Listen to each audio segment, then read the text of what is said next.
Nou, gisteren was er een gelukshalte in de bibliotheek in Reuver. En daar hebben wij kaarten geschreven van, voor en door inwoners. Dus er zijn een aantal enthousiaste vrijwilligers geweest en bezoekers van de bibliotheek die een hele mooie kerstgroet of een kerstgedicht op papier hebben gezet. En die zijn onder andere voor jullie. Dus jullie krijgen allemaal vanuit ons een hele mooie kerstgroet. En nou, daarmee wensen wij jullie fijne feestdagen. Goed zo, en die ga je nu uitreiken. Ja. Ja, nou, zullen we eens even kijken. Dankjewel.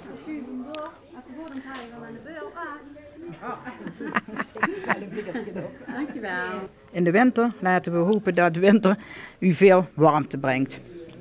Nou, mooi.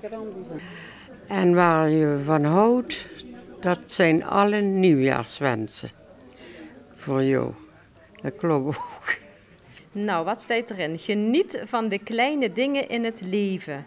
Een lach, een lied, een vogel in de lucht. Fijne feestdagen en gezond 2023.